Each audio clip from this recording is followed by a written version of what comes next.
पीछे कई दिनों से सुनाया था, आज एक लाइन में बता दे रहा हूं। देना देना प्रेम कहते हैं। प्रेम किसे कहते हैं? केवल देने का भाव रहे, सुबह से लेकर के शाम तक और ताउम्र जीवन भर केवल देने की भाव रहे तो प्रेम है, और केवल लेने की भाव रहे तब क्या है? प्यार है। और कुछ लेना तो कुछ देना है तो व्यापार है। यही तो है प्रेम, प्यार और व्यापार। प्रेम समझ नहीं पाया और प्यार के नाम पर प्रेम को कलंकित कर दिया और व्यापार में घाटा हो गया, सब तरह से चला गया, न इधर का हुआ ना। इसलिए जो गुरु संबंध स्थापित करता है प्रभु से, एक बार तार जुड़ गया तो फिर अब वो टूटने वाला नहीं होता है। तो गुरु नाम का सिमरन करके हो जाओ तुम पार, यही पैगाम हमारा है, यही पैगाम हमारा है, यही पैगाम हमारा है। तो गुरु नाम का सिमरन करके, मैंने कहा कि गुरु जोड़े प्रभु से तार, वह गुरु नहीं जो आपका शादी विवाह कराने वाला है। वह भी गांठ जोड़ता है, जुड़वाता है, लेकिन ऐसा जुड़वाया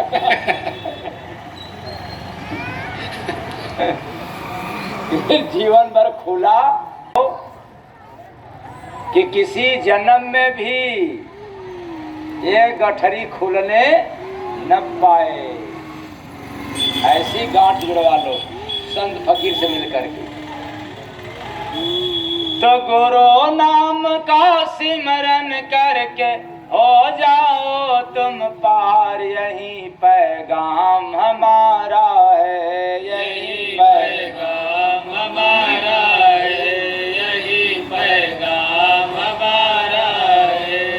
जीवन नैया बिना गुरु का डूबेगा मझधार, यही पैगाम हमारा है, यही पैगाम हमारा है, यही पैगाम हमारा है।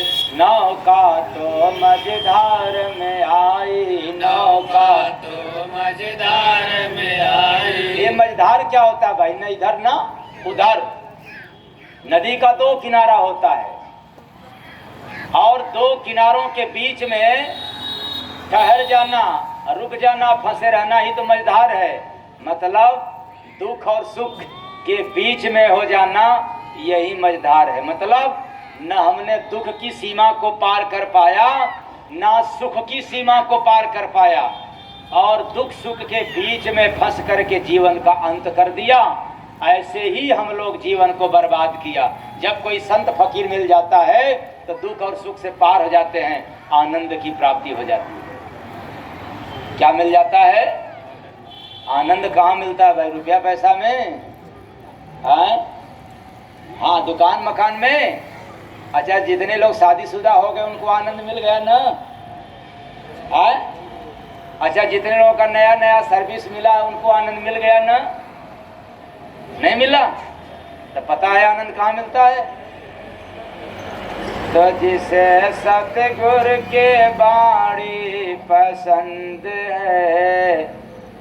किसकी बाणी? सतगुरु की। तो इस बात को जरा रोक लो। माता पिता और गुरु की बाणी सबको अच्छा नहीं लगता, बड़ा तीखा लगता है। और यार दोस्तों की, सखी सहेलियों की बाणी बहुत प्रिय लगती है।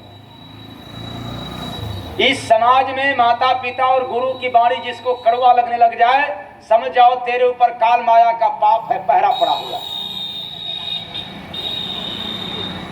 मैं मानता हूं कि गुरु नालायक होगा, मैं मानता हूं कि माता पिता नालायक होंगे तेरे नजरों से, लेकिन माता पिता और गुरु के नजरों में तुम नालायक न बने पाओ, इसलिए वो डांटा फटकारा करते हैं। आई बात समझ में? और जिनको यारों की, मित्रों की बाणी बहुत प्रिय लगती है, उनको जिंदगी में क्या, किसी भी जन्म में आनंद मिलने वाला नहीं है। तो माता पिता और गुरु की वाणी तो बड़ा तीखा लगता है, नीम के पत्ती जैसा, लेकिन छाया नीम के पेड़ जैसा रहता है, शीतल रहता है।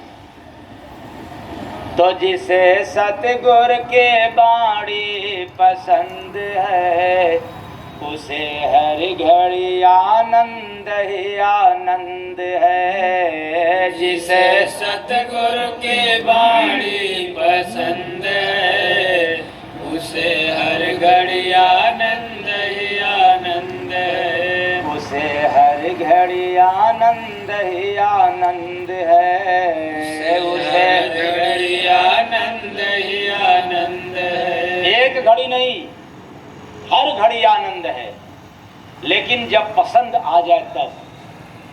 सबसे बड़ा यही कठिन सौदा है, पसंद होना। इसलिए पसंद नहीं होता क्योंकि मन बड़ा चंचल है, जालिम है, संतों के पास तो पहले जाने ही नहीं देता है। क्यों नहीं जाने देता है? क्या होगा? अरे सभी साधु महात्मा तो वैसे ही हैं। कैसे हैं? जैसे तुम्हारे कुटुंब, कबीला, नात, रिश्तेदार, परिवार। सभी साधु महात्माओं को एक तौल में तौल देते हो। क्यों? मन जाने नहीं देता, इसलिए अवगुण को दिखा देता है, और जब जाना होता है तो अवगुण को छिपा देता है, अवगुण लखने ही नहीं देता है। तो सबसे कठिन बात है, संतों के पास जाने का टाइम नहीं मिलता। और कभी किसी प्रकृति के मारे से चले भी गए, जब प्रकृति मारती है, भूत बाधा, ग्रह, बीमारी, ऐसी बीमारी इस समय मार रहा है प्रकृति, जो डॉक्टरों के पास कोई इलाज नहीं, जैसे शुगर, हार्ट, गठिया, लकवा, कैंसर, टीबी, बीपी। एक बार हो गया कमर में दर्द, घुटने में दर्द, आपको आजीवन दवा खाना पड़ेगा। और आज भी धर्म अध्यात्म में पावर है संत महात्माओं के पास कि जो उनसे जुड़ते हैं उनका दूर हो जा रहा है। तो जब प्रकृति मारती है तब हम किसी कारण से चले भी गए तो लाभ मिल गया, तो फिर अपने घर बैठकर फिर बेईमानी का काम करना शुरू कर देते। इसलिए मैं उनको बहुत भाग्यशाली मानता हूँ जिसको बिना बीमारी, बिना भूत बाधा लगे किसी महात्मा के पास चले गए और जुड़ गए। खैर आगे बढ़े। नौका तो मझधार में आई, नौका तो मझधार में आई, काम क्रोध सब चढ़े हैं भाई, काम क्रोध सब चढ़े हैं भाई। तो ये बुखार चढ़ गया काम का, क्रोध का। सभी बुखार से पीड़ित हैं क्योंकि सभी काम से ग्रस्त हैं, जबरदस्त ग्रसित हैं। ऐसा काम सवार हो गया काम करने का या काम वासना की, किसी को फुर्सत नहीं मिलता। क्या करने की? सत्संग सुनने की, भक्ति भजन करने की, परोपकार करने का, सेवा करने का, संतों का दर्शन करने का किसी को फुर्सत। लेकिन पता नहीं चलता है कि बिना संत के मिले श्रीकंठ भी मिलता नहीं है। तो पार न होगा बिना गुरु का लाद के इतना भार। क्या लाद के? अरे जो रोज काम कर रहे हो तो काम क्या है? काम करते करते बाप दादा पितर बन गए, चले गए, लेकिन छुटकारा नहीं हुआ। अब हम लोगों की पारी है, चले जाएंगे। काम की गठरी है, कभी खुलने वाला, समाप्त होने वाला। इसलिए इतना काम करो, ऐसा काम करो कि किसी संत फकीर के पास जाकर के हरि नाम का भी चर्चा सुनने का अवसर मिले। और इतना काम न करो कि आप काम में ही श्री रस। तो जब श्री राम नाम सत्य होना है तो जिंदा रहते ना नाम ले लो। क्यों कहते हो बुढ़ापा में या मरने के बाद देखा जाएगा? तो पार न होगा बिना गुरु का लाद के इतना भार। यही पैगाम हमारा है, यही पैगाम हमारा है, यही पैगाम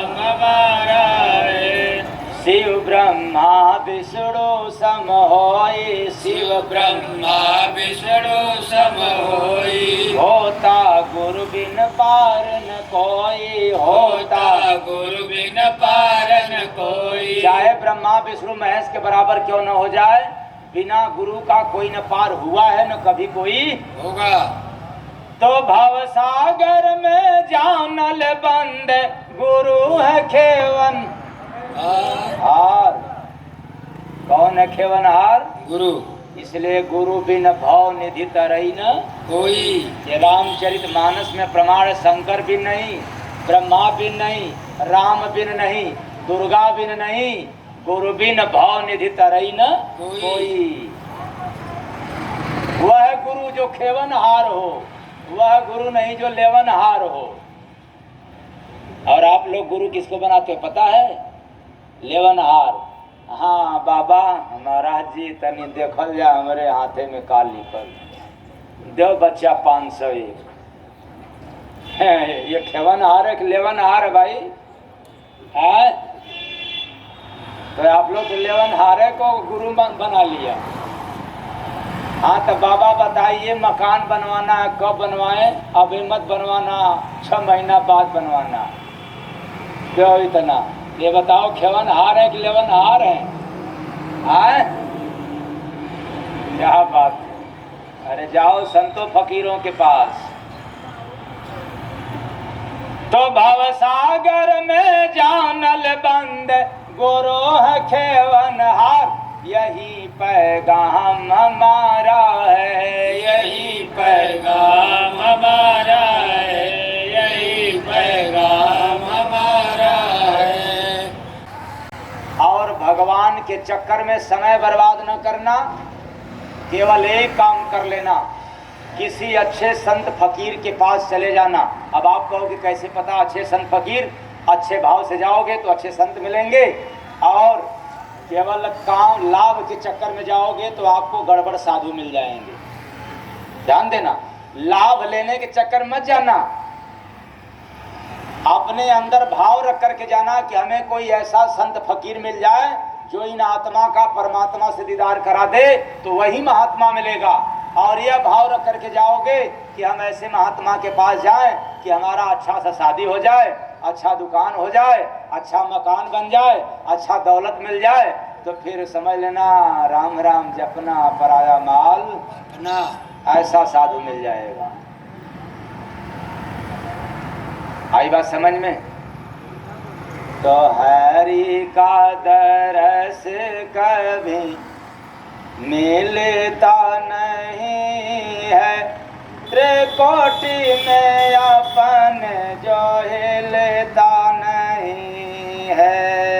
हरि का दरस कभी मिलता नहीं है, त्रिकोटि में अपन जो हिलता नहीं है। तो जितने लोगों को भूत बाधा परेशान करता है ओझाई करवाते हैं, आज भर छूट है, कल से ओझाई मत करवाना। बिना पैसे का अपना अपना भूत मेरे पास लेकर के आना। आश्रम है जय गुरु वंदे आश्रम, छितौना, जालूपुर, वाराणसी। अपना भूत देने के लिए आना, पैसा देने के लिए नहीं। अगर कोई ओझा आपका हो तैयार हो जाए बिना पैसा लिए वो भूत लेने के लिए, तो आप जाना मैं तैयार हूँ आपका भूत बाधा लेने को, और बीमारी को कम से कम जड़ी बूटी कम से कम पैसे खर्च करवा करके बीमारी से मुक्ति दिलवाने का सो आने पर करेंगे। आज इतना ही। मेरी वाणी आप लोगों को गहरा चोट पहुंचाया हो ना समझने के कारण, तो अपने घर का सेवक समझ करके मुझे क्षमा कर दीजिएगा, और मैं आशा करता हूं कि आप लोग क्षमा कर देंगे। साहेब सबका